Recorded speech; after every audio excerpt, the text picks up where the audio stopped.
Olá, olá, filhos do rei, tudo bem com você? Ó, eu de novo aqui para mais um vídeo de autossabotagem. Esse é o 6º vídeo já que nós estamos fazendo. Se você está aqui pela primeira vez, se inscreva no canal, dê um like, aperte o sininho para quando aparecer um vídeo novo, enfim, interaja comigo. A sua resposta, o seu comentário, a sua interação é o que é importante para que eu possa melhorar ainda mais nos vídeos junto com você. Autoconhecimento, reflexão. E hoje um vídeo muito interessante. Essa sabotagem, vamos dizer assim, ele atinge basicamente 75% da população brasileira. Será que você tem ideia do que eu irei falar hoje? Não. É sobre dívidas. Dívida é um sabotador? Claro que é. Dívida é um dos maiores sabotadores da vida de uma pessoa e nós vamos entender por quê. Então, iniciamos nossos trabalhos, prepare aí a sua mente, preste bastante atenção. Se você já fez o dever de casa, se você já se inscreveu, se você já deu like, vamos dar início então a esta sabotagem sobre dívida. Existem dois tipos de dívidas. Uma é sabotadora, a outra não. E eu vou te explicar como. Muito bem, a primeira, aquela que não é sabotadora, é a dívida de investimento, ou como alguns colocam aí, tá na moda aí, dívida de alavancagem. Ricardo, o que é isso? A dívida de investimento ou de alavancagem é aquela dívida controlada, onde você faz ela para poder ter um retorno depois. Por exemplo, a pessoa, o motorista de aplicativo, ele compra um carro para ele trabalhar com o carro, o retorno financeiro que dá com o aplicativo, ele paga a parcela e ainda sobra dinheiro para a sua família. Isso é uma dívida de investimento ou de alavancagem, ele está crescendo com isso. Você compra uma máquina para sua empresa, você compra uma colheitadeira, um trator, você compra um ônibus, você compra uma máquina de fabricar bolsa, chinelo, máquina de fabricar marmita, enfim, qualquer coisa que você investe e não paga à vista e tem que dividir por mês, né? É uma dívida de investimento ou de alavancagem. A casa que você for comprar, você vai morar nela, então você vai alugar, o aluguel paga, você dá uma entrada e você financia o resto, e você aluga essa casa, o inquilino paga o aluguel, com esse dinheiro você paga a parcela, e depois de uns anos a casa é sua, porque já quitou. Está entendendo? Isso é uma dívida de alavancagem ou dívida de investimento. Algumas pessoas até colocam como dívida de prosperidade. Olha a controvérsia, dívida e prosperidade não combina, mas nesse caso é assim. Porque você prosperou com a dívida que você fez. Muito bem. Esse tipo de dívida é sabotador? Não, claro que não. Esse tipo de dívida é até, de certa forma, conhecida como investimento. Estou fazendo um investimento. Muito bem. Qual é a dívida a qual nós conhecemos que ela sabota a sua vida, te deixa preocupado, te dá problemas em casa? É nessa que nós vamos abordar agora. Esse tipo de dívida é a dívida de consumo. É uma dívida onde você consome ela. E na maioria das vezes não te dá retorno nenhum. Dá algum retorno em algumas situações, mas são retornos temporários. Vamos lá.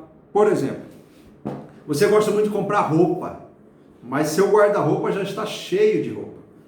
Sapatos, você compra muita comida, fast food. Qualquer retorno dessa dívida, no caso da fast food, ele saciou, foi um prazer temporário. Você estava com fome e na maioria das vezes as pessoas até consomem nem quando está com fome.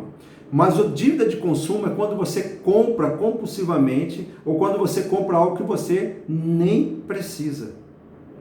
Mas a grande sacada disso é o seguinte: se você ainda tem dinheiro, se você tem capital e faz isso, tudo bem. O problema é quando você ganha X e você gasta Y. Tá vendo a diferença aqui, ó? Você ganha aqui e gasta até aqui. Surgiu aqui uma gordura. Como que você vai fazer?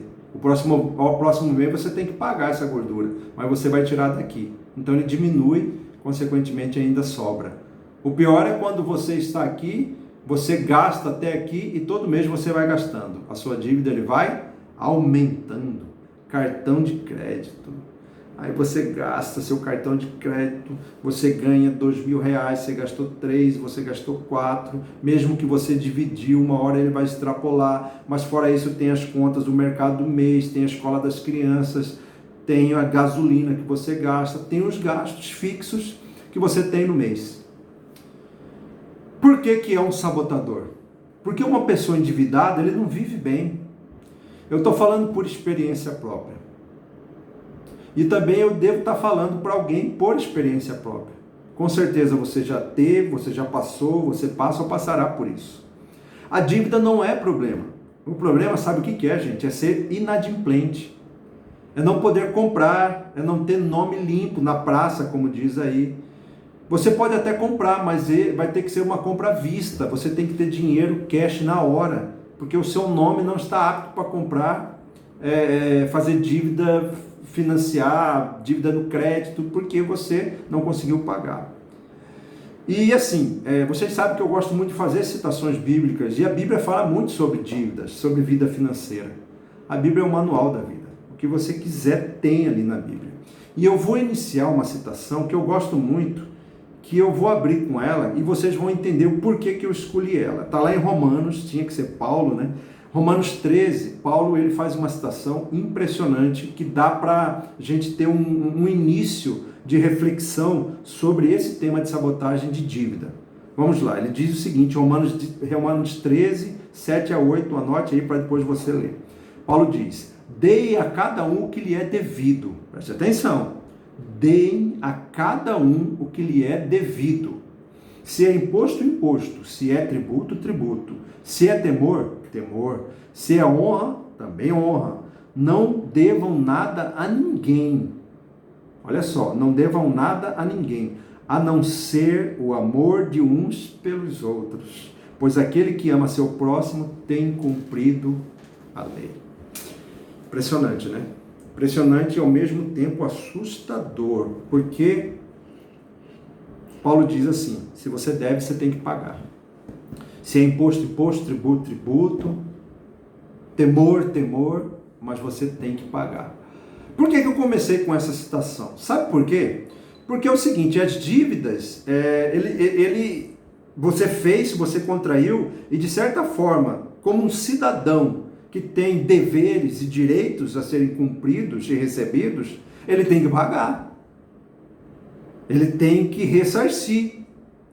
Lembra que eu disse que o problema não é a dívida, e sim o ser inadimplente e não cumprir com aquilo que foi ajuizado, que foi contratado? Para Deus é enganação. E quando você entra nesse caminho com outra pessoa, é complicado. Porque perante Deus existe ali uma falha. Então é por isso que eu entrei nessa situação aqui, para que vocês possam ter uma ideia o que a Bíblia inicia falando sobre débito, sobre dívida. Ok? Mas ela não para aí, tem muitas outras citações aqui nas minhas anotações que são interessantíssimas. Principalmente no livro de Provérbios. Se você quer ter alguma noção financeira da sua vida, de qualquer coisa na vida, vai em Provérbios, que ele é um indicativo muito interessante, muito legal. Provérbios 22:7 diz o seguinte, o rico domina sobre o pobre. Por quê? Porque quem toma emprestado é escravo de quem empresta. Eu já ouvi isso de um amigo. Eu já ouvi isso de várias pessoas que comentam sobre fazer empréstimo, né? Muita gente fala, olha, eu não vou emprestar porque eu não quero que você seja meu escravo. Não na situação do escravo que a gente entende, mas aquela pessoa sempre vai ter aquele sentimento negativo ou diminuto em relação ao outro, porque ele deve, ele precisa pagar. E a Bíblia é bem clara lá em Provérbios, ele diz o seguinte, quem toma emprestado é escravo de quem empresta. Sempre tem que estar dando uma satisfação, sempre tem que dar, se não conseguir pagar é pior ainda, é uma situação muito desgastante, constrangedora, e eu sei que ninguém gosta de passar por isso. Uma outra situação da Bíblia, e aí eu cito essas três e dá depois para a gente refletir muito mais, também está em Provérbios 22, 26 e 27, diz o seguinte, não seja como aqueles que com o aperto de mãos empenham-se com os outros e se tornam fiadores de dívidas. Se você não tem como pagá-las, por que correr o risco de perder até a cama que você dorme? Olha que situação. Se você não tem condições de pagar, não empreste. Se você sabe que não vai ter condições de cumprir, não faça. Por que a dívida é um sabotador tremendo? Porque você não dorme, porque você não vive direito, você anda ansioso, preocupado, você tem problemas neurológicos, psicológicos, você tem problemas em casa, no trabalho, você perde amizade, há casos de separação, né? E há casos extremos até de suicídio. Isso acontece muito, a gente ouve muito falar. Então a dívida é um sabotador que ele tem que ser sanado. Como que a pessoa chega na condição de endividado? É aquelas condições que eu falei no início. Compra compulsiva, consumidor compulsivo, né? Pessoas que, de certa forma, não têm conhecimento financeiro. E eu abro um parênteses aqui para dizer que eu acredito, Ricardo Costarim, o conhecimento financeiro, gestão financeira deveria ser uma matéria básica nas escolas.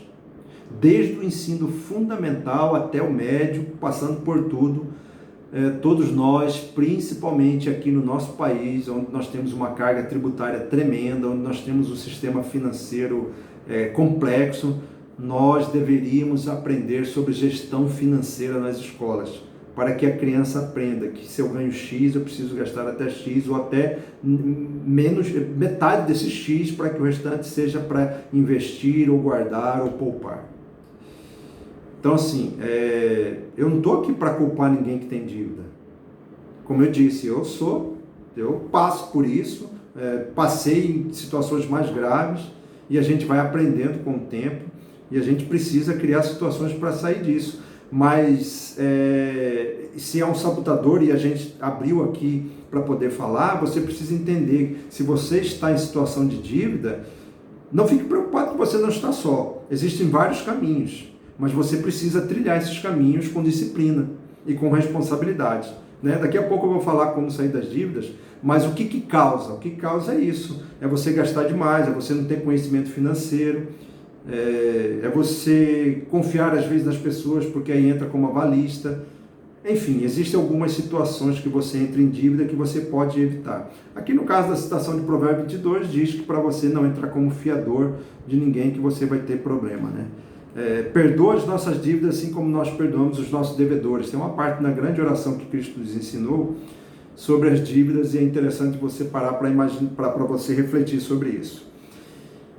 Uma das principais causas que eu disse aqui, a falta de conhecimento. O conhecimento financeiro faz com que você gaste, faz com que você não entenda sobre taxa de juros, né, sobre taxa Selic, sobre, enfim, várias situações onde você acha que não está tendo gasto e lá no final você vai ver que teve. Por exemplo, o pagamento do cartão, se você deixou de pagar no dia, se você não pagou o valor total, pagou o mínimo ou dividiu, ali já vai ser embutido e vai sair da sua conta. Se você está fazendo uma transação errada, uma transação de perca. São várias situações que o conhecimento financeiro ele te dá alicerce para você não entrar nessas situações. Então, eu acredito que o principal é a falta de conhecimento financeiro, é uma gestão financeira de qualidade. Muito bem, a parte da gastança, se você tem dinheiro para gastar, tudo bem. Até aí, não é que é tudo bem. Não é o fato de você ter dinheiro que você vai sair gastando que uma hora vai acabar. Se você até tem dinheiro na conta, é outros 500. O pior é quando você gasta uma coisa que você não tem. Tá entendendo? Esse é a principal situação. Muito bem. Ele é um sabotador porque as outras coisas em volta da sua vida, ela tem influência básica naquilo que você tem, nos bens que você tem. Né? Se seu carro for apreendido porque você não pagou, como que você vai trabalhar? Se você for um vendedor, um representante, alguém que trabalha na rua com carro, olha o problemão que você arrumou. O fato de você estar angustiado, ansioso, depressivo, com problema por causa das dívidas, você não vai desenvolvendo trabalho, vai te sabotar. Se a sua esposa não sabe sobre suas dívidas, de repente chega a bomba em casa, ó, você perdeu o apartamento, você perdeu a casa porque não pagou e ela não sabia, achando que estava tudo bem, é perigo você perder sua esposa, seu casamento, seus filhos. Então é um sabotador veloz na sua vida, que quando você vai ver, já está acontecendo. Então tenha essa preocupação, tenha esse cuidado, né? Compartilhe, se você tem, compartilhe com a esposa. Eu converso muito com a minha esposa, a gente coloca no papel, a gente usa planilha, a gente faz cálculo. É difícil, eu sei, a vida do brasileiro é complicado. Como eu disse, o nosso sistema tributário, nosso sistema financeiro é complexo. E se você não tem aí, não nasceu de pai rico, vamos dizer assim, não ganhou na loteria, não ganhou nenhum prêmio, você tem que estar ali sempre na corda bamba andando para poder solucionar o problema financeiro todo final de mês. Não é verdade? Muito bem, para não alongar muito o vídeo, ali já estamos em 15 minutos, qual que é a solução? Pois bem, se a solução fosse fácil, ninguém viveria endividado, correto? A solução para as dívidas é um caminho árduo, porém é um caminho certo. Em determinado momento você vai conseguir se livrar das dívidas. Eu digo para os meus filhos, eu acho que um dos principais conselhos, se não o principal conselho que eu digo para os meus 3 filhos, o Pedro, o Rafael e a Roberta, é o seguinte: eu sempre digo, falo, filho, se eu fosse deixar alguma coisa para vocês, eu dou esse conselho. Primeiro, temor ao Senhor. Primeiro conselho que eu dou, tema ao Senhor. E como que você conhece o Senhor? Com a palavra, com a Bíblia. Leia que você vai entender. Segundo conselho, nunca gaste mais do que você ganha. Se eu, Ricardo, tivesse ouvido esse conselho desde cedo, eu não teria passado por várias situações a qual eu passo ou a qual eu passei. Por isso que eu falo, estou falando de causa própria. Nunca gaste mais do que você ganha. E terceiro conselho, nunca minta. São os conselhos que eu deixo para eles. Agora, existe um tripé também para você se livrar das dívidas, a qual eu pratico, a qual eu indico nas minhas mentorias, a qual eu falo nos treinamentos, e que são os 3 básicos e principais. Primeiro, se você está endividado, corte os gastos, feche a torneira, diminua um pouco a gastança que você vive nele. Tente sair menos, comprar menos roupas, evitar qualquer compra desnecessária, diminua os gastos, feche a torneira. Esse é o primeiro passo. E é um passo muito importante. E é grande também esse passo. Segundo, negocie as suas dívidas. Por exemplo, se você ganha 5 mil reais, está devendo 8 todo mês. Só de parcela de uma dívida você paga 3 mil. Negocie. Vá no seu credor, lá na pessoa que você deve, e fala, eu não posso mais pagar 3. Eu posso pagar 1.000. Não, é 1.000. Quer bem, se não quer, vai por mim. Ele vai aceitar. Vai por mim, ele vai aceitar. É melhor receber esse 1.000 do que não receber nada. Já viu o ditado, é melhor um passarinho na mão do que 2 voando? O seu credor vai pegar. E isso você faz com todos eles. Se você está pagando 8 e recebendo 5, tente negociar pela metade todos eles. Para que no final dos 5 você está pagando dívida 3,5, sobra 1.500 para você viver. E com o decorrer do tempo você vai pagar todas as dívidas. Ricardo, é difícil. Não é difícil, só você sentar e conversar, abre o jogo. Todo mundo entende esse tipo de situação e passa por isso. Então a negociação é clara e certa, mas que você seja sincero e pague aquilo que você pode. Eu dei o exemplo de 5, você pode ganhar 3, 2, pague para que ainda sobe um pouco de dinheiro para você viver, vamos dizer, dignamente.